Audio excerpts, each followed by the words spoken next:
अस्सलाम वालेकुम। पाकिस्तान में गुज़श्ता रोज़ कोरोना वायरस के नतीजे में 105 अमवात को सरकारी सतह के ऊपर रिपोर्ट किया गया और ये पहला दिन है कि 100 का फिगर हमने क्रॉस कर लिया।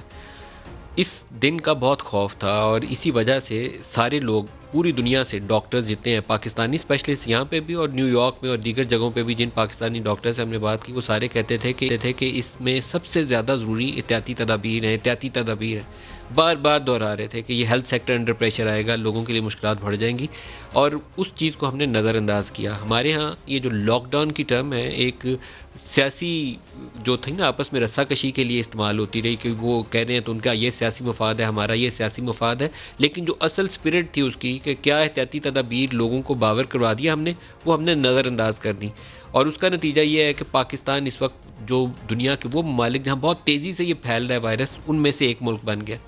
और WHO ने इसके ऊपर पाकिस्तान के अंदर जो उनके नुमाइंदे हैं उन्होंने एक ख़त लिखा है जिसके अंदर उन्होंने तजवीज़ दी है कि पाकिस्तान को दोबारा से 2 हफ़्ते के लिए लॉकडाउन और 2 हफ़्ते के लिए काम करने की तरफ जाना चाहिए ताकि इसका फैलाव मैनेजेबल रहे। हेल्थ सेक्टर के ऊपर इस वक्त बड़े शहरों में कराची, लाहौर, इस्लामाबाद, रावलपिंडी सूरत हाल ये है कि जो कोरोना पेशेंट्स के लिए मखसूस बेड्स बनाए गए थे और मुतय्यन किए गए थे कि यहाँ हम कोरोना के मरीज़ों को रखेंगे, उसमें गुंजाइश नहीं है। ये बड़े शहरों की यही सूरत हाल है। और गुज़श्ता रोज़ भी हमने कराची से इंडस हॉस्पिटल से भी अपडेट लिया तो उन्होंने कहा कि ये हुकूमत जब कहती है कि 40% या 50% कैपेसिटी यूज़ हुई है, 50% बाकी है, तो ये मिसलीडिंग इसलिए है कि बड़े शहरों में तकरीबन वो बेड्स अपनी कैपेसिटी पर पहुँच चुके हैं। ये पूरे पाकिस्तान का जब नंबर निकाल के एवरेज आउट करते हैं तो मिसलीडिंग हो जाता है, क्योंकि इस वक्त हॉट स्पॉट्स हैं वो आपकी कराची है, वो आपका लाहौर है, वो आपका रावलपिंडी है और वहाँ पर लोगों के लिए मुश्किलात बढ़ चुकी हैं। ये हमारा ओवरऑल कॉन्टेक्स्ट है आज के प्रोग्राम का। और हमारे साथ जो शुरका हैं इस्लामाबाद स्टूडियोज़ में डॉक्टर उमर है, वाइस चांसलर मेडिकल यूनिवर्सिटी से, खुश आमदीद कहूँगा जी। मियाँ जावेद लतीफ़ साहब हैं PMLN से हमारे साथ, मियाँ साहब आपको भी खुश आमदीद। और फवाद चौधरी साहब हैं पाकिस्तान तहरीक इंसाफ से वफाकी वज़ीर science and technology. Fawad Chaudhry साहब आपको भी खुश आमदीद कहूँगा।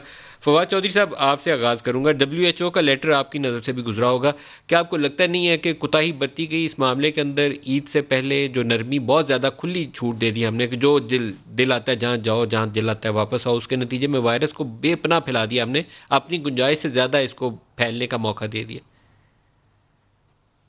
हाँ नहीं, ये बात तो आपकी ठीक है। इसमें जो SOPs थे और जिस तरीके से खोलना था, फिर वो सुप्रीम कोर्ट के एक जिस तरीके से रिपोर्ट हुआ उससे भी गलत पैदा हो गई कि सुप्रीम कोर्ट ने कह दिया कि SOP नहीं है, कुछ नहीं है और सारी चीज़ें जो हैं वो खुल गई। उसके बाद एक मामला पहले भी जो था कोई फ्रैंकली 100% कंट्रोल में नहीं था, क्योंकि SOPs जो हैं वो फॉलो करना, ये खैर पाकिस्तान को ब्लेम देना सही नहीं होगा, पूरी दुनिया में इंसान के लिए बड़ा मुश्किल है कि हम प्रोग्राम नहीं है एक इस तरह से कि किसी से हाथ नहीं मिलाएंगे, किसी से मिलेंगे नहीं, ये नहीं करेंगे, वो नहीं करेंगे। तो पूरी दुनिया में SOPs के ऊपर एक चैलेंज है, लेकिन पाकिस्तान में ये चैलेंज जो है वो फिर ईद से 2-3 दिन पहले बहुत बड़ा हो गया और जाहिर है सुप्रीम कोर्ट के जो एक इम्प्रेशन गया उससे यकीनी तौर के ऊपर काफ़ी ज़्यादा मामला जो है वो आगे बढ़ गया।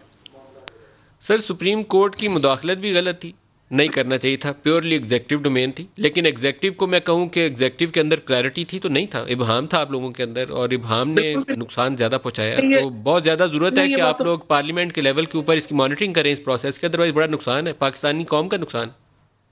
नहीं, ये बात तो खैर आपकी दुरुस्त नहीं है। पहली बात तो ये पार्लियामेंट के लेवल पे मॉनिटरिंग नहीं होती, मॉनिटरिंग तो इंतजामिया करती है, गवर्नमेंट के लेवल पे होती है। और दूसरी बात ये है कि जो शुरू से इबहाम बिल्कुल नहीं है। इबहाम ये था कि जो प्राइम मिनिस्टर साहब ने पहले दिन बात की है वही बात उन्होंने कल की है। उन्होंने ऑब्जर्व करे, मुकम्मल 100% बंद जो है वो नहीं हो सकता और पूरी दुनिया में ये चैलेंज था।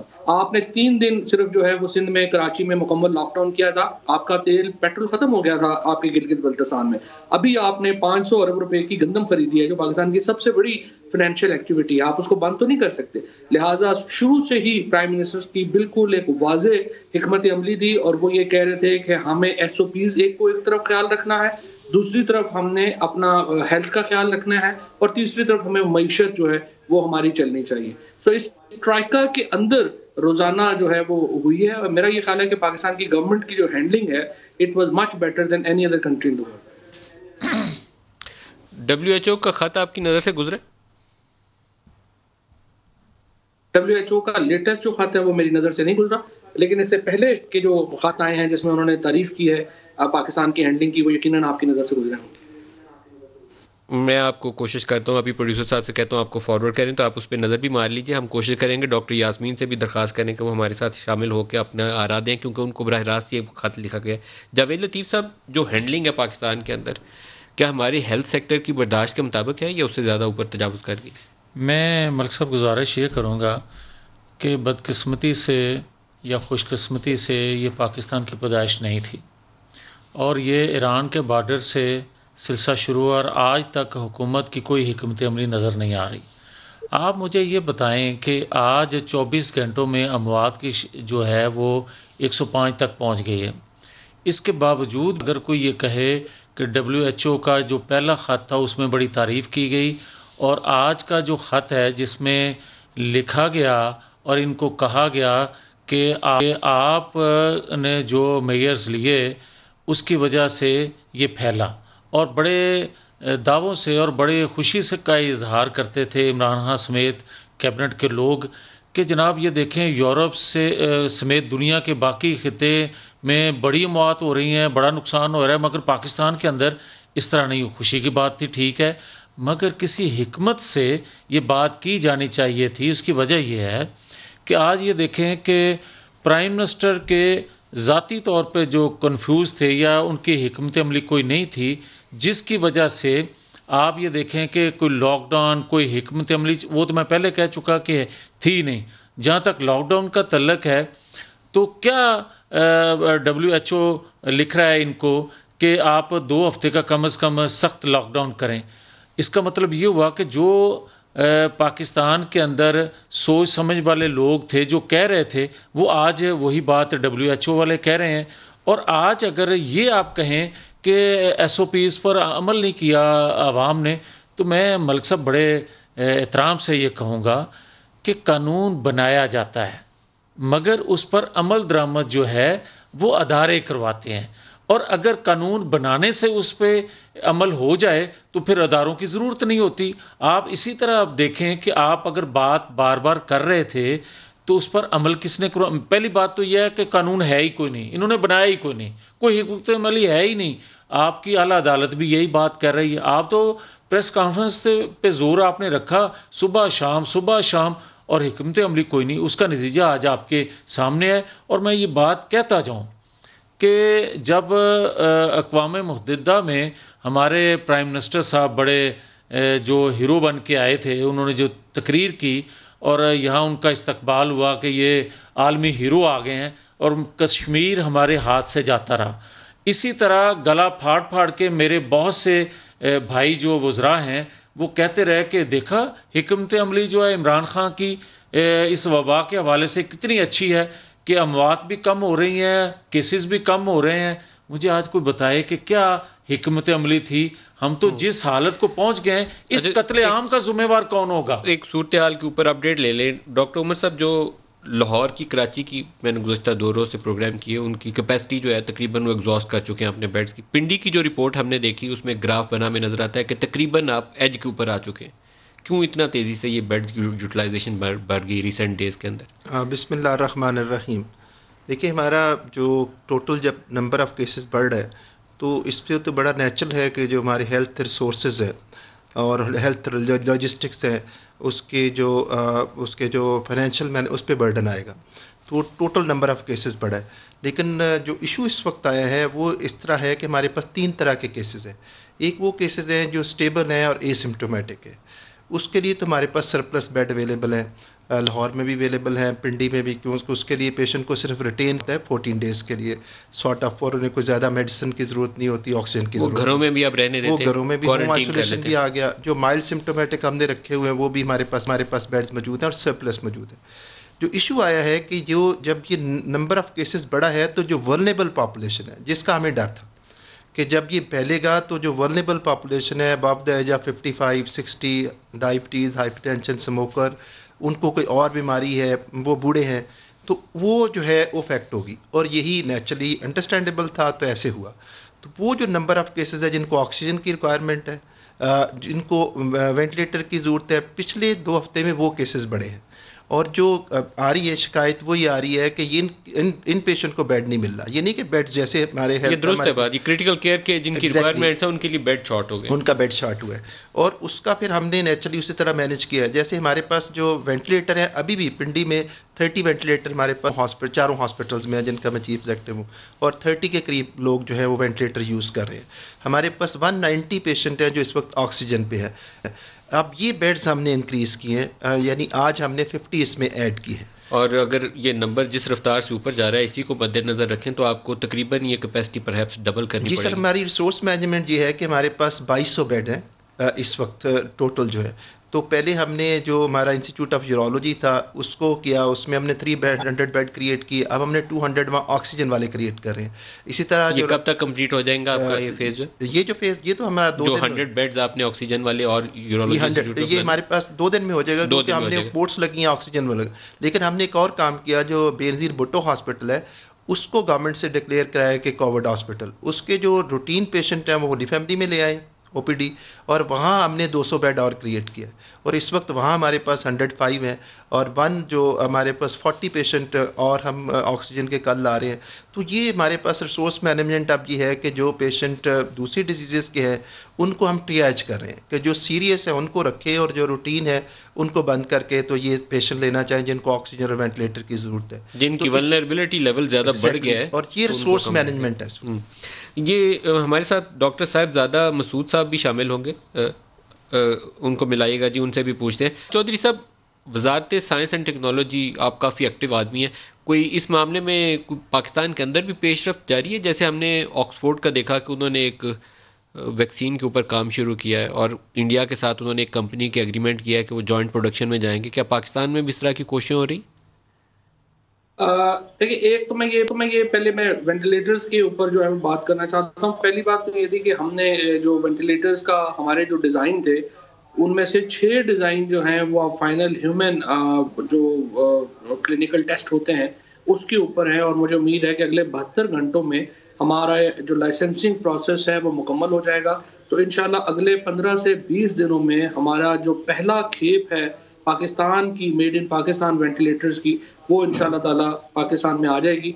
और उसके बाद जो 2 और डिज़ाइन हैं वो भी अगले, आप समझिए कि महीने 1.5 महीने के अंदर पाकिस्तान में हम अपने जो वेंटिलेटर्स हैं और ऑक्सीजनेटर्स हैं वो हम इतने बनाने शुरू कर लेंगे कि फिर हमें इसकी कमी का मसला जो है वो इंशाल्लाह ताला हमारा जो है वो नहीं होगा। तो पहले तो ये बात है। दूसरी बात ये जो आप बात कर रहे हैं ना कि वैक्सीन वाई की, ये दुनिया में कोई एक मुल्क जो है, ये नहीं है कि ऑक्सफोर्ड बना रहा है या फलाना बना रहा है। ये 66 ग्रुप्स हैं दुनिया में इस वक्त, मेजर ग्रुप्स हैं जो ज़्यादा इसके ऊपर एक कलेक्टिव पूरी जो दुनिया की एक कह लीजिए कि साइंस का जो इन्फोर्समेंट इस बार आपको नज़र आई है वो हिस्ट्री में कभी नज़र नहीं आई। इससे पहले आप अगर पीछे सिर्फ चले जाएं, लंबा ना जाएं, सिर्फ एड्स की जो टेस्टिंग किट्स थी वो बनाने में 4 साल लगे थे इंसान को। अब ये जो वबा है इसकी जो टेस्टिंग किट्स है वो विद इन वीक्स बनी और ये सारे टेस्ट हुए। पाकिस्तान दुनिया के इस्लामिक वर्ल्ड का वाहिद मुल्क है जिसने जीनोम जो वायरस की साख्त है उसका जीनोम किया, और हमारे 5 जो सैंपल्स हैं वो पाकिस्तान से गए, जर्मनी में जो है वो रिसर्च पब्लिश हुई। सो इस वक्त जो पाकिस्तान के अंदर, पहला तो ये जहन में रखिए कि इस वक्त जो रिसर्च में और R&D में वायरस और कोविड के ऊपर जो काम पाकिस्तान में हो रहा है, मुस्लिम वर्ल्ड में कहीं पे और वो काम नहीं हो रहा। थर्ड वर्ल्ड तो हमारे करीब भी नहीं है। We have done actually rather well in all this activity. अब ये जो आपने बात की है कि इंडिया के साथ, तो वो जो हमारे यहाँ भी जो रेमजुवायर है कि का जो रॉ मटेरियल है वो पाकिस्तान में भी जो फिरोज सन्स है उसके साथ एग्रीमेंट हुआ है और वो यहाँ पर भी जो है वो बना रहे हैं। एक इंटरनेशनल एफर्ट है जो चाइना के साथ इस वक्त हमारी जो कोलैबोरेशन है, और चाइना की फिर आगे कोलैबोरेशन है जो वैक्सीन की है, उसमें भी पाकिस्तान की जो हमारी जो टॉप लेवल की टीम है वो उसके साथ कोलैबोरेट कर रही है। लेकिन जो वैक्सीन का बनाना है वो बहुत टाइम टेकिंग होता है। अमूमी हालात में तो 6 से 10 साल लग जाते हैं, लेकिन अभी चूंकि अमेरिका में बहुत पैसा इसके ऊपर जो है वो क्या है, $2.2 बिलियन तो सिर्फ फेडरल ग्रांट है जो अमेरिका ने दी है अपनी 5 कंपनीज को वैक्सीन के लिए। सो आप अंदाजा लगा लें कि कितने बड़े मसाइल जो हैं वो इसमें जा रहे हैं। सो वो ये समझते हैं कि इतने मसाइल के अगले साल के दरमियान में, वस्त में, यानी तकरीबन अगस्त सितंबर में जो ये वैक्सीन है वो मास प्रोडक्शन स्टेज पे आएगी और ये वैक्सीन उस वक्त तक अवेलेबल होगी, उससे पहले नहीं। दवाई का काम जो है उसके ऊपर काफ़ी पेशरफ्त है। आप देखते हैं कि वो अगले 4-5-6 महीने में अवेलेबल हो सकती है, नहीं हो सकती। दुरुस्त है। डॉक्टर साहिबजादा मसूद साहब, सदर पाकिस्तान मेडिकल एसोसिएशन पंजाब जो है वो हमारे साथ हैं। डॉक्टर साहब अस्सलाम वालेकुम। जी वालेकुम। डॉक्टर साहब, पंजाब के हॉस्पिटल्स के अंदर क्या सूरत हाल है मजमूई तौर पर? तिब्बी अमले की भी बता दीजिए और क्रिटिकल केयर बेड्स की भी बता दीजिए। मेरे ख्याल में जो बेड जिसको मैं बेड कहूँगा ना, वो होता है जिसके साथ ऑक्सीजन, जिसके साथ वेंटिलेटर, जिसके साथ कार्डियक मॉनिटर, जिसको आईसीयू बेड कहते हैं, इंटेंसिव केयर या हाई डिपेंडेंसी बेड। मैं उन बेड्स की बात कर रहा हूँ, वो इस वक्त एक भी पूरे लाहौर में आपको शायद ना मिल सके। मैंने खुद सर्वे कराया है, मैंने खुद पता कराया है। मेरे डॉक्टर्स अपने पेरेंट्स को, अपने रिश्तेदारों को लेके फिर रहे हैं। ना डॉक्टर्स हॉस्पिटल में है, ना सर्जीमेड में है, ना नेशनल हॉस्पिटल में है, ना मेयो हॉस्पिटल में है, ना सर्विसेज में, किसी जगह, गंगाराम वगैरह किसी जगह वो बेड मौजूद नहीं है। अगर कोई पेशेंट की डेथ हो या पेशेंट रिकवर करे तो फिर वो बेड मिल सकता है। तो ये बिल्कुल गवर्नमेंट की जितनी फिगर है सारी गलत है कि हमारे पास इतने बेड्स हैं और इतने हैं, इतने हैं। असल में जो वाइस चांसलर्स होते हैं या जो प्रिंसिपल्स होते हैं वो गवर्नमेंट के अपने बंदे होते हैं, उन्होंने गवर्नमेंट की बात करनी होती है। आप जो नुमाइंदे हैं, जर्नलिस्ट हैं, आप खुद जाके देखें कि आपको बेड्स मिलते हैं। आपके कोई ना कोई रिश्तेदार, कोई ना कोई जानने वाला, क्योंकि आप तो हर दूसरे घर से कोई रिश्तेदार, कोई जानने वाला, कोई ये बात कर रहा होगा जी कि हमारा फलां कोरोना हो गया, हमारे फलां रिश्तेदार कोरोना हो गया। तो अब आप देखें कि क्या उनको बेड्स मिल रहे हैं? तो बेड्स नहीं है, पहली बात। दूसरी बात जो मैंने कहा था कि 30 से 35 लाख लाहौर में मौजूद हैं और पंजाब में 2 करोड़ मौजूद हैं। तो आप, मैं बड़ा सिंपल सा आपको कहता हूँ, गवर्नमेंट की फिगर है, गवर्नमेंट कहती है हमने 7 लाख टेस्ट किए, 1 लाख पॉजिटिव आ गए। तो 7 करोड़ करेंगे तो 1 करोड़ पॉजिटिव आ जाएगा, 21 करोड़ करेंगे तो 3 करोड़ पॉजिटिव आ जाएंगे। यही है ना, ये फिगर गवर्नमेंट की है, मेरी तो नहीं है। हमने 7 लाख टेस्ट किए, 1 लाख पॉजिटिव आ गया। पाकिस्तान की आबादी 21-22 करोड़ है, 3 करोड़ तो पॉजिटिव आएंगे ना उसमें। ये अल्लाह का शुक्र है कि 90% पेशेंट्स तो होता कुछ नहीं है। 90% पेशेंट जो है ना वो बिल्कुल ठीक हो जाते हैं। 80% में कोई नज़ला जुकाम भी नहीं होता, 10% में नज़ला जुकाम होता है। साहिबजादा साहब, जो इस वक्त क्रिटिकल केयर वाले हैं जिनको ज़रूरत है हॉस्पिटल की, तो वो फिर लोग क्या करें अगर बेड्स की दस्तियाबी नहीं है? आप कह रहे हैं 30-35 लाख आपकी फिगर है कि लाहौर शहर के अंदर और 2 करोड़ पंजाब के अंदर लोग इससे मुतासर हो सकते हैं। डिवीजन के अंदर, जी, लाहौर डिवीजन के अंदर, और 2 करोड़ पंजाब में आपने कहा कि मुतासर मुमकिन तौर पर इससे हो सकते हैं। तो अगर उसका 1% जो है उसको बेड्स की ज़रूरत हो तो it is a very large number, वो तो नहीं बेड दिए जा सकेंगे, सरकार के पास गुंजाइश नहीं है। 22 जनवरी को एडवाइजरी जारी की।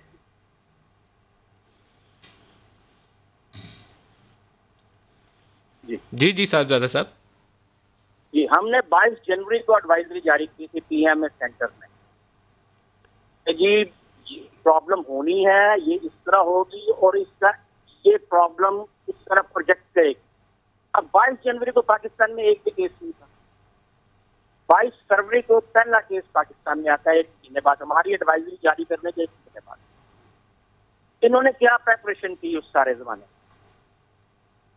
आप बता सकते हैं कि क्या उस दौरान में हॉस्पिटल को इक्विप किया गया कि नहीं किया गया? नहीं, जिस लेवल पे करना चाहिए उस लेवल पे नहीं किया गया। ये कहते हैं हमारे पास, अभी वाइस चांसलर साहब बैठे हुए थे, कह रहे थे हमारे पास ये 100 बेड है, 200 बेड है, 400 बेड है। ये 4 पहिए हैं, ये बेड नहीं है।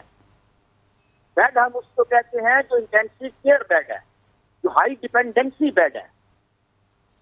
ये बेड नहीं है, इसको हम बेड नहीं कहते। ये तो आप घर से 4 पहिए लाके वहां पे रख में, तो क्या उसके साथ ऑक्सीजन लग जाएगी, उसके साथ वेंटिलेटर लग जाएगा, उसके साथ कार्डियक मॉनिटर लग जाएगा, जिसकी जरूरत होती है क्रिटिकल पेशेंट्स को। 90% पेशेंट को तो जरूरत नहीं होती। डॉक्टर साहब, 10% को तो 15 मई को पंजाब हुकूमत ने वो स्टडी की थी जो बड़ी एक्यूरेट मुझे लगा था कि उन्होंने सैम्पलिंग की है, 12,500 टेस्ट करके उन्होंने एक प्रोजेक्शन बनाई थी कि 6,70,000 लाहौर में। ये 15 मई का फिगर था। उसके बाद ये ईद वाली सर्ज आई है। 15 मई की जो फिगर है ना, ये मैं थोड़ी सी करेक्शन कर दूं। थोड़ी सी इसमें करेक्शन कर रहा हूँ, ये 15 मई की फिगर जो है ये 30 अप्रैल की है। अच्छा, दुरुस्त है। ये 30 अप्रैल की फिगर थी जो 15 मई को उन्होंने दी है। दुरुस्त है। और 30 अप्रैल को 6.5 लाख मरीज लाहौर शहर में मौजूद था और लाहौर डिवीजन में तकरीबन 10 लाख के करीब मौजूद था। तो अब तो फिर आपका जो नंबर है 30-35 लाख का वो बिल्कुल दुरुस्त है। अब तो आपका वो नंबर फिर बिल्कुल दुरुस्त है। अगर ये 30 अप्रैल का नंबर है तो अब तक वो मल्टीप्लाई होकर इतनी तादाद हो चुकी है। नॉर्मली तो मल्टीप्लाई जो होता है ना वो होता है 2, 4, 6, 8। इसमें मल्टीप्लाई ऐसे नहीं होता। इसमें मल्टीप्लाई होता है 2, 4, 8, 16, 32, 64 इस तरह मल्टीप्लाई होता है। अब करेंगे क्या? अगर इतनी तादाद लाहौर डिवीजन के अंदर है और पंजाब के अंदर है तो पंजाब के हॉस्पिटल्स में तो इतनी कैपेसिटी नहीं है। देखिए इसका हल करना एक ही हल है। वो हल है कि आप SOP से अमल करवाएं, डंडे से अमल करवाएं। जो मास्क नहीं पहनता उसको जुर्माना करें, जो सोशल डिस्टेंस नहीं रखता उसको जुर्माना करें। ये जो आपने तबलीगी जमात का इज्तिमा होने दिया उसमें कितना फैला, आपने ईद के इज्तिमा होने दिए उसमें कितना फैला, आपने ईरान से ज़ायरीन को आने दिया उससे कितना फैला, आपने बाहर से लोगों को अंदर आने दिया अफगान सरहद को उससे कितना फैला। अब आप इसको रोकें, आप SOP से अमल करें, बार बार साबुन से हाथ धुलवाएं, सैनिटाइजर इस्तेमाल करवाएं, मास्क लगवाएं और सोशल डिस्टेंस करें। इससे ये है कि ये वबा को आप कम कर सकते हैं, खत्म नहीं कर सकते। और फौरी तौर पर हॉस्पिटल्स बनाएं। आपने देखा यूनान में पहली मौत हुई थी, पहली डेथ हुई थी, उन्होंने हॉस्पिटल बनाने शुरू कर दिए। तो फौरी तौर पर हाई डिपेंडेंसी हॉस्पिटल बनाएं जिसमें, मैं तो ये आपको बता रहा हूँ कि डॉक्टर जो रिसोर्सफुल होते हैं, जिनके सारे जानने वाले दूसरे डॉक्टर होते हैं, उनको अपने पेरेंट्स के लिए बेड्स नहीं मिलते। मैं अभी दोबारा एक दफ़ा दोबारा आपकी तरफ आऊँगा। मुझे तिब्बी अमले पे भी पूछना है, लेकिन मैं बाकी मेहमानों से काफ़ी आपसे बात लंबी की है तो इन पर भी राय ले लूँ। जवेद लतीफ़ साहब, जो सूरत हाल इन्होंने मेरे ख्याल में आंखें खोलने के लिए काफ़ी है। मैं खुदा करे ऐसा ना हो जो साहबजादा साहब कह रहे हैं, मैं इनकी बात से इत्फाक़ कर लूँ जो उन्होंने बात की कि हुकूमत के जो इंतज़ामी अमूर संभालने वाले होते हैं उनके अदाद शुमार या वज़रा के जो अदाद शुमार ये बता रहे हैं, खुदा करे वो, मगर हक़ाइक़ यही हैं जो साहबजादा साहब मसूद साहब ने कहे। बात यह है कि बदकिस्मती से ये हुकूमत मईशत से लेके टेस्टिंग और मरीज़ के हवाले से अदाद शुमार गलत बता रही है।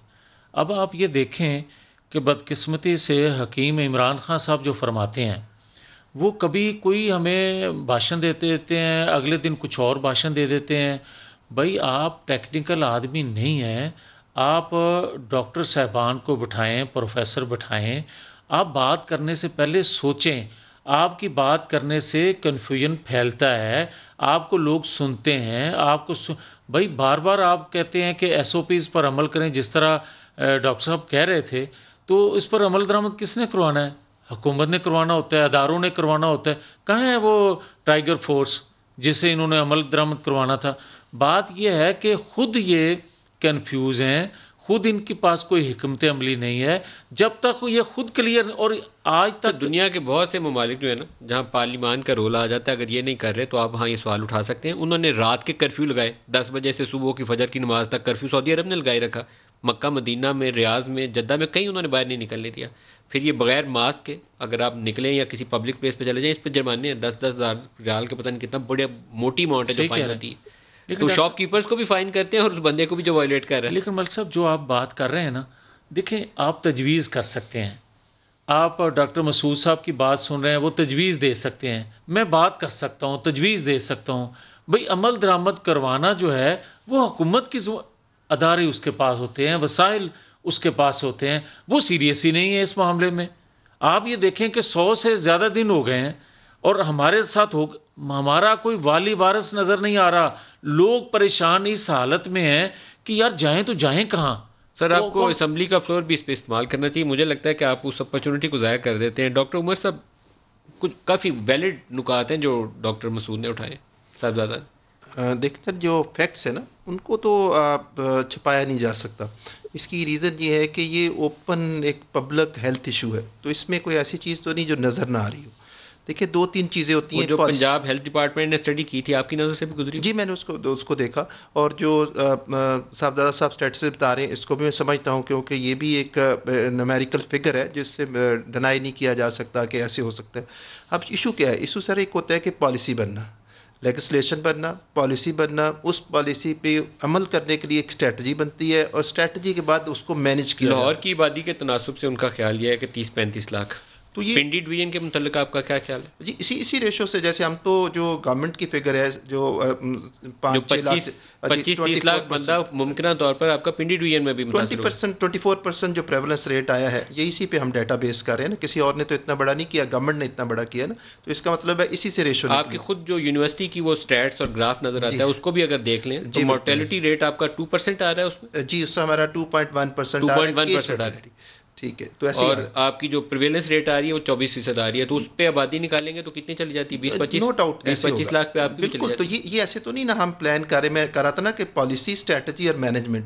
तो मैनेजमेंट ये नहीं है कि हमने ये सारा केस एस्टिमेट करके, तो इस वक्त तो ये है कि जो वल्नरेबल पॉपुलेशन है उसको कम किया जाए। जो डॉक्टर साहब ने भी कहा कि आप उनके प्रिवेंटिव मेजर्स लें, आप उसको कोई लॉकडाउन का सिस्टम करें, जो भी आपने मेजर जैसे हाथ धोने का है, सोशल डिस्टेंस का, मास्क पहने, इसके क्या होगा, आपकी कम हो जाएगा रेशो, स्लो डाउन हो जाएगी।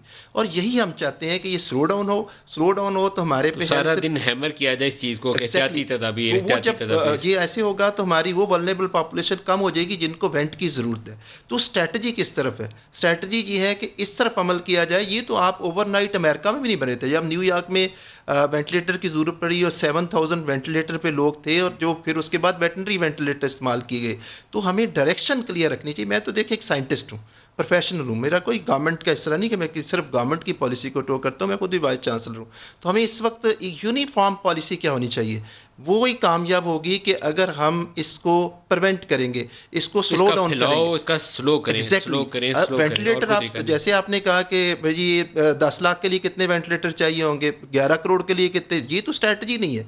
ये तो वक्त गुजर चुके हैं। अब तो ये है कि इसको रोका जाए, स्लो डाउन किया जाए, और जो हमारे अवेलेबल रिसोर्सेज हैं, जो हमारे पास अवेलेबल टेक्नोलॉजी है, जो ह्यूमन पॉपुलेशन हम एक्सपोज कर चुके हैं, उसको मैनेज किया जाए। परसेंटेज ऑफ पॉपुलेशन जितनी हम एक्सपोज कर चुके हैं, या पूरी आबादी से होकर निकलेगा। जी, इसको मैनेज किया जाए। और आप ये देखें, ये इशू नहीं है। ये आप देखें कि डॉक्टर्स का क्या है। हम सारी बात कर रहे हैं कि गवर्नमेंट की ये पॉलिसी, इतने वेंटिलेटर होने चाहिए। जो हमारे डॉक्टर इन्फेक्ट हो रहे हैं, जो डॉक्टर्स कुर्बानियां दे रहे हैं, जो डॉक्टर्स का हो रहा है, तो ये भी हम फ्रंट लाइन फाइटर हैं, हम इसको फाइट कर रहे हैं, और सारी दुनिया ने फाइट किया, और हम भी इंशाल्लाह इसको फाइट करेंगे। आज नैब से जो एलामिया जारी हुआ, उसमें आपके 2 सिटिंग जो लीड फिगर्स हैं, आमिर कियानी साहब और ज़रा साहब, दोनों के ऊपर तहकीकात का आगाज़ हो रहा है। तो how do you see it? Is it A negative side? अच्छा, ठीक है, इस पे भी मैं आता हूँ। लेकिन पहली बात तो ये है कि ये देखिए, डॉक्टर मसूद जो है वो बड़े तगड़े आदमी हैं, और बड़ा मैं उनका हमेशा फ़ैन हूँ, बड़ी हमेशा तगड़ी बात करते हैं। और डॉक्टर उमर जो हैं, ये वाइस चांसलर साहब ने जो बात की है, वैसे आपका प्रोग्राम ज़्यादा यूज़फुल होता अगर आप इस तरह इन एक्सपर्ट्स के साथ प्रोग्राम करते, और वो आप ज़्यादा एक मालूमाती और सब्सटेंटिव प्रोग्राम जो है वो हो जाता। फ्रेंकली जावेद लतीफ़ साहब हैं या मैं हूँ, हमारा तो एक पॉलिटिकल एंगल है। जावेद लतीफ़ साहब ने आप देखें ना, जब भी वो बोले हैं, उनकी बातों में ना कोई बात है, ना कोई वजन है। बस इमरान खान ने ये कर दिया, वो ये हो गया, वो हो गया, लुट गए, मर गए, बर्बाद हो गए, उसका फायदा कोई नहीं ना। ये इस तरह के फैसला साजी आपके हाथ में है ना जी। आप लोगों को ऑन बोर्ड करना बहुत जरूरी है, अदरवाइज फैसला साजी में कमजोरी रह जाती है। ये एक्सपर्ट्स आपको बताएं, आप फैसले करें। सही बात, वो फैसले तो फिर हुकूमत ने करना ना। जावेद लतीफ़ साहब वगैरह जो इस वक्त PMLN है ना, इनका तो वैसे ही रोल सिर्फ यही है ना, जिस तरह तालाब में छोटा बच्चा होता है ना, वो पत्थर फेंक के खुश होता रहता है। ये PMLN का तो इस वक्त यही रोल है। या तो फिर सिंध के लोग हों या गवर्नमेंट के लोग हों, चले वो आपकी बात समझ आती है। इनका कोई फ्रेंकली कोई ना कोई ऑल्टरनेट स्ट्रैटेजी है, ना विजन है, ना प्लान है, इसलिए जरूरत नहीं है। बट आई थिंक जो दोनों आपके एक्सपर्ट्स हैं, मसूद साहब ने और उमर साहब ने, बड़ी सब्सटेंटिव और बड़ी उन्होंने जानदार बातें की है। अब आप देखिए, 1.5 करोड़ या 2 करोड़ तो आप बेड्स नहीं बना सकते ना, आपकी लिमिटेशंस हैं, पूरी दुनिया में इतने नहीं हैं। अब हमने यही देखना है कि आप इसको आपने मैनेज कैसे करना है। अब मैनेज होगा, जो SOPs हैं, बिल्कुल आप ठीक कह रहे हैं, SOPs के ऊपर आपने रिस्ट्रिक्शंस लगानी है और आपने इसको कामयाब बनाना है। ये प्रोविंशियल गवर्नमेंट्स का काम है। प्रोविंशियल गवर्नमेंट्स कितना इफेक्टिवली इसको डील करती हैं और कितना अच्छा कर सकेंगी। और उससे ज़्यादा इंपॉर्टेंट मैं समझता हूँ कि गवर्नमेंट से कहीं ज़्यादा इंपॉर्टेंट लोगों का अपना शऊर है। मीडिया ने एक बहुत ज़बरदस्त रोल प्ले किया है। सुबह से लेके शाम तक मीडिया बता रहा है कि जी ये SOPs लें, आप मास्क के बगैर बाहर ना निकले, फासला रखें। और खुद मैं आपको अपना बताऊं कि 2 दिन पहले एक दोस्त जो है वो मुझे मिलने आए और अगले दिन उन्होंने मुझे मैसेज किया कि अनफो मुझे कोरोना है। मैंने फ़ौरन अपना टेस्ट कराया, लेकिन अभी जो है कुछ देर पहले मेरा टेस्ट जो है वो नेगेटिव आया। उसकी मैं समझता हूँ कि बाकी तो अल्लाह की मेहरबानी है, लेकिन उसके साथ ये वजह भी थी कि मैंने SOPs फॉलो किए, मैंने मास्क पहना हुआ था, वो जो मेरे दोस्त हैं उन्होंने भी मास्क पहना हुआ था, हम एक दूसरे से 8 फुट के फासले के ऊपर बैठे और जो है वो तमाम जो SOPs हैं उनको फॉलो किया। तो मेरा ख्याल है इस वजह से भी एक कल आपको पता है एक ही दिन में 4-5 पार्लियामेंटेरियन है PMLN के जो पॉजिटिव टेस्ट हुए और वो लाहौर हाई कोर्ट में ये एक इंसिडेंट जो था उसने 5-6 लोगों को मुतासर कर दिया। ये टॉप टियर के शाहिद खाकान समेत साबिक वज़ीर-ए-आज़म है, नीचे तक कितने होंगे मालूम नहीं। अब आपके सामने आपको पता है कि मेरा गला बैठ गया ये कहते कहते कि ये सेशन इस तरह से ना करें। इस वक्त तो बहुत दर्जनों लोग जो हैं वो बीमार हो चुके हैं सेशन में और स्टाफ। सब वो सवाल दरमियान में रह जाएगा, टुवर्ड्स द एंड आ गए हैं। ये जो आपके 2 लीड फिगर्स के ऊपर नैब आज बैठी है उसमें एक तो आपके इस वक्त हेल्थ सेक्टर के इंचार्ज हैं डॉक्टर जफर मिर्ज़ा और दूसरे आमिर कियानी साहब, पहले उनके ऊपर। देखिए बात यह है कि अगर उनका है कोई नैब में पॉलिसी गवर्नमेंट की तो यही है कि जिसका भी बनता है आप उसके ऊपर तहकीकात करें। सिर्फ ये है कि लोगों को एक ये तासुर नहीं जाना चाहिए कि लोगों को ख़राब करने के लिए जो है वो होता है, ये नहीं होना चाहिए। बाकी अगर मेरिट के ऊपर है तो ज़रूर होना चाहिए, जिसका भी है, चाहे इधर के लोग हैं चाहे उधर के लोग हैं। तो लेकिन मेरिट के ऊपर तो फिर आपका वो आज अगर ऑयल का भी देख लें तो उसके ऊपर भी 2-4 बंदे तो आपको अंदर करने पड़ेंगे। फिर ऑयल में जो इतना बड़ा क्राइसिस पैदा हुआ बिला वजह तो नहीं पैदा हुआ, उसमें भी कुछ लोगों ने नालायकी दिखाई, कुछ ने पैसा कमाया होगा। ऑयल में भी जो है उसके ऊपर कार्रवाई हो रही है, लेकिन उसमें एक बड़ी वजह ये भी है कि आप देखिए इस साल 25% तेल ज़्यादा खपत हो रही है पिछले साल से। तो आपने जो ऑयल है वो मंगाया है और उसकी जो 25% अगर खपत ज़्यादा है तो उसकी वजह से भी जो है वो शॉर्टेजेस जो है वो नहीं सर, ये जस्टिफिकेशन नहीं होती। जो ऑफिशियल्स हैं दे डू एंटीसिपेट, वो प्रोजेक्शंस लेते हैं, आपको बाय करना पड़ता है मार्केट से। जब शॉर्टेज होती है तो फिर आपको 2-4 बंदों को पकड़ना पड़ेगा। आज PM साहब ने काफ़ी इसके ऊपर जो है वो, मैं तो कैबिनेट में नहीं गया बट मुझे यही पता चला कि PM साहब ने काफ़ी इस पे नाराज़गी का इजहार किया है और इस वक्त पेट्रोलियम मिनिस्टर और नदीम बाबर दोनों जो हैं वो इसके ऊपर बैठे हुए हैं, अभी तक भी बैठे हुए हैं ऑफिस में, देख रहे हैं कि क्या करें।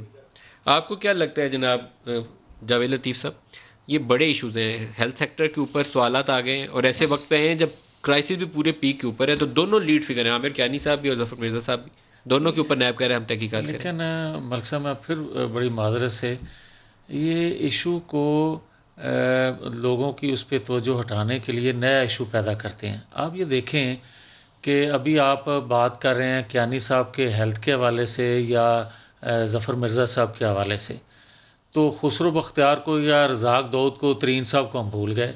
अब आ जाते हैं कि यूटिलिटी स्टोर के हवाले से जो स्कैंडल सामने आ रहा है कि पिछले हर माह तकरीबन कोई 15-20 हज़ार टन परचेज़ करती है यूटिलिटी स्टोर चीनी, तो रमज़ान में चलें डबल कर लें, 4 गुना कर लें, 60,000 टन हो जानी चाहिए थी। 3,65,000 टन चीनी क्यों परचेज़ की गई? नंबर 1।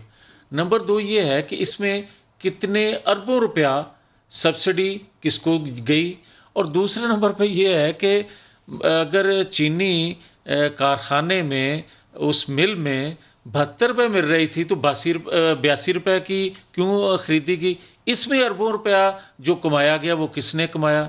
बात यह है कि उस वक्त वो मिनिस्ट्री थी किसके पास?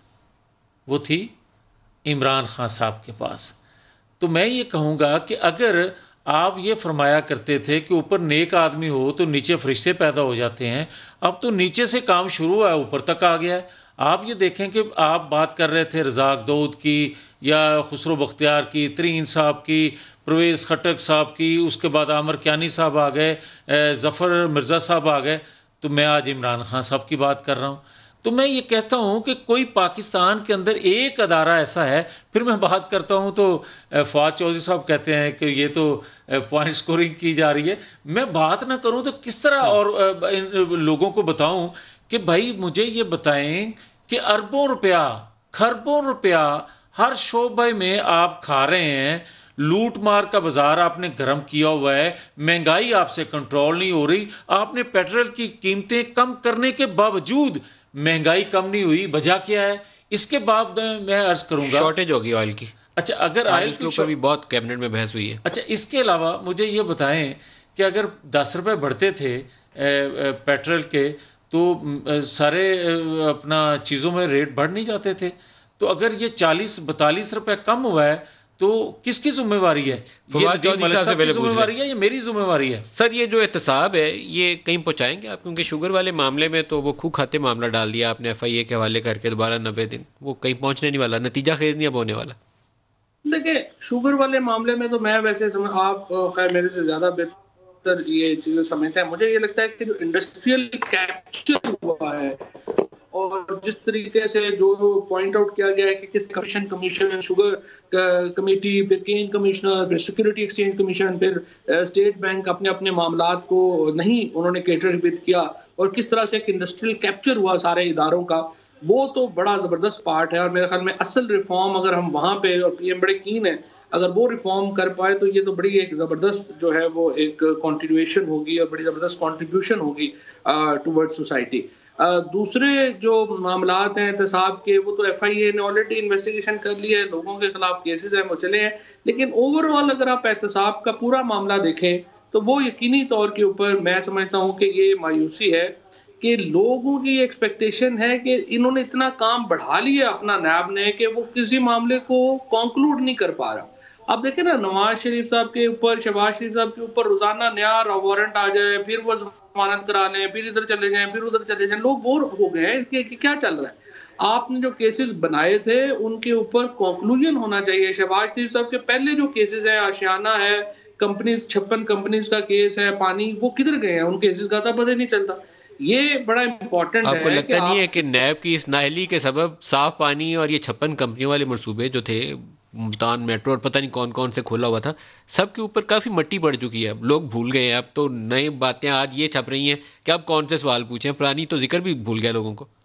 नहीं, और फिर जिस तरीके से नवाज शरीफ जब से बाहर गए तो फ्रैंकली अकाउंटेबिलिटी के ऊपर काफ़ी बड़ी ज़द पड़ी, और उसके बाद से ये जो एक पूरा एक था ना, जो एक ओवरऑल जो हमारा एक नैरेटिव था करप्शन के ऊपर, उसको बड़ी ज़द पड़ी। और मैं ये समझता हूँ कि मैं तो फ्रैंकली ना रोज नई प्रेस कॉन्फ्रेंसेस के हक में हूँ, ना मैं इस हक में हूँ कि रोज आप ये जो नए केसेस खुल जाते हैं।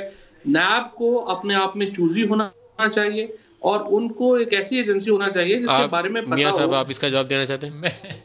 मैं फवाद चौधरी साहब बड़ी अदब से आपकी खिदमत में यह गुजारिश करूँगा कि आपने ही ये स्टैंड लिया था कि वो रिपोर्ट अभी आप जिसका तस्करा कर रहे हैं कि हमारे एहतसाब का जो नारा था उस पर बड़े लोग उंगलियां उठा रहे हैं, तो मैं आपको खिदमत में ये अर्ज़ करूँगा, इसी प्रोग्राम में शायद नदीम मलिक साहब के प्रोग्राम में मैंने अर्ज़ किया था कि आप उस रिपोर्ट को क्यों नहीं इन्वेस्टिगेट करवाते, क्यों नहीं वो रिपोर्ट पब्लिक करवाते, क्यों नहीं ये हिम्मत आप करते, आज जाके कैबिनेट की मीटिंग में बात करते ना।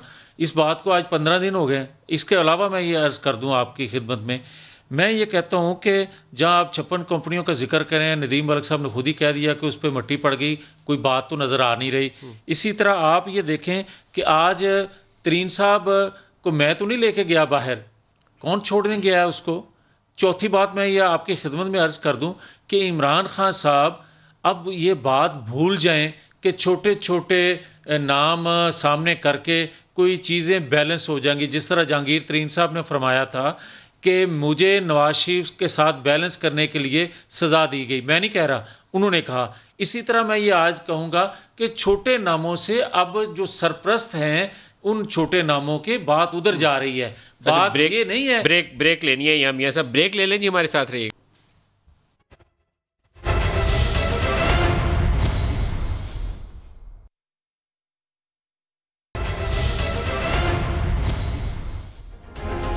प्रोग्राम प्रोग्राम में दोबारा खुश आमदीद कहते हैं। अभी मैं ब्रेक में था तो एक वो बैंकर हैं, बड़े सीनियर ऑफिसर हैं, तो उन्होंने मैसेज किया कि बैंक्स के अंदर बहुत ज़्यादा केसेस आ रहे हैं कोरोना के। और गुज़श्ता रोज़ भी हमारे सामने एक केस आया था कि एक प्राइवेट बैंक के अंदर उन्होंने पूरे स्टाफ को टेस्टिंग करवाई, तो उसमें से कुछ लोग तो सिम्टम वाले थे और कुछ ऐसे ही निकला है जिनके अंदर कोई सिम्टम भी नहीं थी, लेकिन वो भी पॉजिटिव निकला है।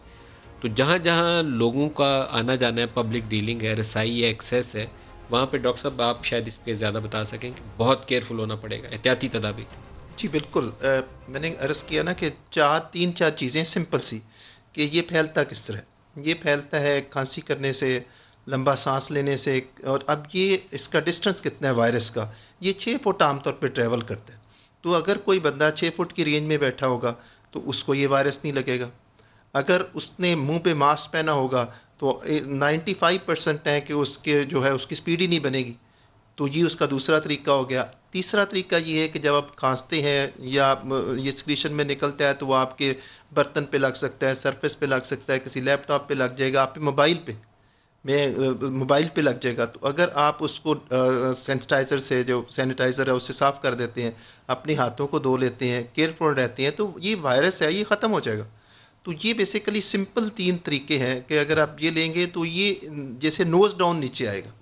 इसमें कोई रॉकेट साइंस नहीं है कि कोई उस पर स्कोर बराबर किया जाए कि ये क्यों नहीं हुआ, ये नहीं होना चाहिए, किसका कसूर है।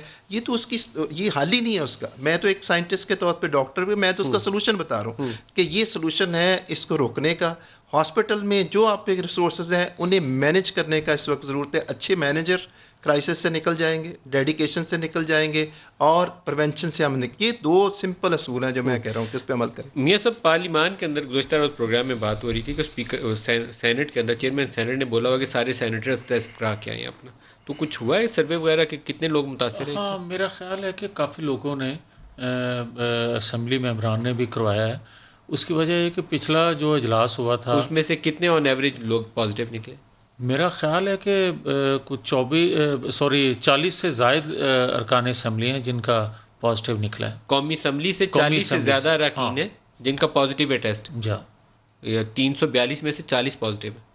It's a very large number. मैं वही तो अर्ज़ कर रहा हूँ कि बदकिस्मती से जब हमें लॉकडाउन वाली, देखें बात वो ठीक करते थे एक तो कि ठीक है जी भूख से तो नहीं मरना चाहिए। भाई भूख से नहीं मरना चाहिए, वैसे मर जाएं। बात उस वक्त करने वाली ये थी कि आप इत्फाक़ राय पैदा करते, कौम को इत्माद में लेते, अरकान असम्बली अपोजिशन। उस वक्त ये तकसीम नहीं होनी चाहिए थी, उस वक्त ये होना चाहिए था। और वो आज तक नहीं वो चीज़ उनमें पैदा हो सकी प्राइम मिनिस्टर साहब में कि आपको तो कोई भी हुकूमत वक्त हो हमेशा इत्फाक़ राय वो पैदा करती है। आप ये देखें कि लॉकडाउन से चीन समेत जिन ममालिक ने जान छुड़ाई है इस वबा से, उन्होंने लॉकडाउन से यही एक एहतियाती तदाबीर, ये एक उसूल है इसका। डॉक्टर इशफाक हसन खान हमारे साथ हैं। डॉक्टर साहब अस्सलाम वालेकुम। जी वालेकुम सलाम। डॉक्टर साहब, आज आपका एक आर्टिकल आया जिसमें आपने कुछ $40 अरब लिखा हुआ है मईशत के ऊपर, जो इजाफी बोझ पड़ा और किसने ज़्यादा मईशत को डैमेज किया। तो आप हमें कुछ ऑन एयर तजिया बताएंगे इसका? देखिए, हमने जो 2 पॉलिसीज, इसमें सिर्फ ये 2 पॉलिसीज जो गवर्नमेंट की रही है, एक जो हमने डिस्काउंट रेट को बहुत तेजी से बढ़ाकर और बहुत लंबे पीरियड तक 13.25% पे रखा। किस लिए रखा था? हमें क्या बताया गया था कि हम इन्फ्लेशन को कंट्रोल कर रहे हैं। तो मैंने इस अपने आर्टिकल में ये बताया, शो किया कि डिस्काउंट रेट को बढ़ाकर हम पाकिस्तान में इन्फ्लेशन कम नहीं कर सकते हैं। और फिर मैंने अपने कंज्यूमर प्राइस इंडेक्स जो है उसको पूरा मैंने बताया कि भाई किस आइटम की वजह क्या कितना वेट है और उसका क्या रिलेशनशिप है, और वो $40 अरब की इजाफी कीमत कैसे आई डिस्काउंट रेट से। वो $40 अरब जो आपने इजाफी बोझ डाला वो कहाँ से आया? यही मैं बता रहा हूं।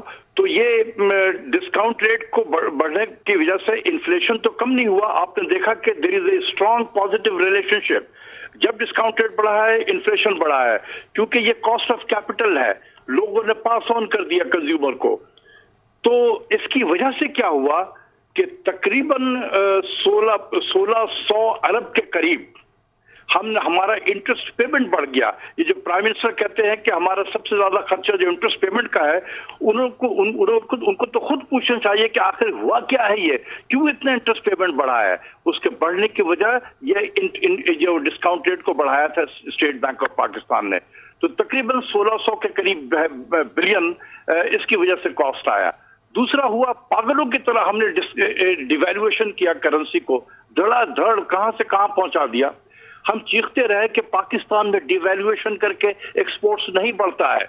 मैंने एक ग्राफ की शक्ल में दिखाया है जनवरी 2010 से कि चाहे एक्सचेंज रेट 60 रुपया रहा हो, या सॉरी जनवरी 2000 से, सन 2000 से, कि चाहे वो 60 रुपया $1 के बराबर हो या 160 रुपया $1 के बराबर हो, हमारा एक्सपोर्ट एक नैरो रेंज में मूव करता है। $1.7 बिलियन पर मंथ से लेकर $2.3 बिलियन पर मंथ है।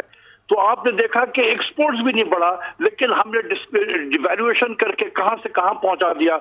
उसकी वजह से 5000 से ज्यादा अरब का डेट, पब्लिक डेट हमने चढ़ा दिया। तो इन दोनों को आप ऐड कर दें तो तकरीबन 6535 बिलियन का टोटल जो है ये कॉस्ट इकोनॉमी पे आया। उसको आज के एक्सचेंज रेट से कन्वर्ट कर दें $40 बिलियन बनता है तकरीबन। और ये जो कोरोना का इम्पैक्ट है, इसके ऊपर भी आपने कुछ अंदाजा लगाया है कि इसका कितनी नुकसान है इकोनॉमी को? नहीं, ये तो प्री कोरोना के पीरियड तक का है। ये प्री कोरोना पीरियड तक का था। इसमें कोरोना का कोई रोल नहीं है अभी। $40 अरब। ये 30 मार्च तक का मैंने जो डिस्काउंट रेट और डिवैल्यूएशन का इम्पैक्ट देखा है 30 मार्च तक। तो डॉक्टर साहब, इसमें अगर कोरोना का इम्पैक्ट भी शामिल कर दें, 30 मार्च, इसमें कोरोना का इम्पैक्ट शामिल कर दें, तो अनएम्प्लॉयमेंट और जीडीपी पे जो कुछ हो चुका है, तो उसके बाद क्या बनेगा हमारा? नहीं, ये तो फिर देखें ना, मैं यही कहता हूं कि प्राइम मिनिस्टर के हाथ बांध दिए गए। ये रिसोर्सेज हमारे पास होते तो प्राइम मिनिस्टर ज्यादा तरीके से काम कर सकते थे, रिलीफ भी पहुंचा सकते थे, किसने बांधे सर? कुछ कर सकते थे। प्राइम मिनिस्टर तो खुद लीडर है इस मामले में, उनके हाथ किसने बांधे? किसने बांधे? यही जो आपके जो लोग थे, जो इस पॉलिसी के इंचार्ज है, जिन्होंने डिस्काउंट रेट को बढ़ा के रखा, जिसने करेंसी को डिवैल्यू किया, ये वो लोग हैं जो इसके जिम्मेदार हैं। प्राइम मिनिस्टर को पूछना चाहिए। हम चीखते रहे, चिल्लाते रहे कि ये गलत हो रहा है। आपके ख्याल में डॉक्टर इशफाक साहब, रियलिस्टिक वैल्यू ऑफ रुपी क्या होनी चाहिए राइट नाउ? देखिए, रियलिस्टिक वैल्यू जो है ना, ये फिर हम उसी तरफ चले जाएंगे। ये एक हमारे यहाँ ग्रुप है, वो रियल इफेक्टिव एक्सचेंज रेट वाला ग्रुप है, और वो यही बातें कह करके कि रियल इफेक्टिव एक्सचेंज रेट ये होना चाहिए, लिहाजा एक्सचेंज रेट को एडजस्ट किया जाए क्योंकि एक्सपोर्ट बढ़ेगा, इससे हमारी कॉम्पिटिटिवनेस बढ़ेगी। वो भूल जाते हैं कि जो हमारी एक्सपोर्ट ओरिएंटेड इंडस्ट्रीज है, उसके 60% इनपुट्स जो है वो इंपोर्टेड है। जब आप डिवैल्यूएशन करेंगे तो सर वो क्या होना चाहिए? Value of rupee against dollar? क्या चीज? Value of rupee against dollar क्या होनी चाहिए फिर? देखें, जिस वक्त ये तकरीबन 120-125 जिस वक्त था, देखें एक तो वो काम डार साहब ने भी गलत किया था कि जो उन्होंने लाकर एक जगह पे फिक्स कर दिया था, वो भी गलत था। सर बिल्कुल एंड पे हूं, अभी क्या वैल्यू होनी चाहिए? नहीं कर सकते। तो ये 120-125, देखें हमारे यहाँ एक्सपोर्ट्स जो है वो आपने खुद देखा कि जब 60 रुपया था तो उतना ही एक्सपोर्ट था। सर वन वर्ड, 160 है, वहां क्या वैल्यू होनी चाहिए अभी?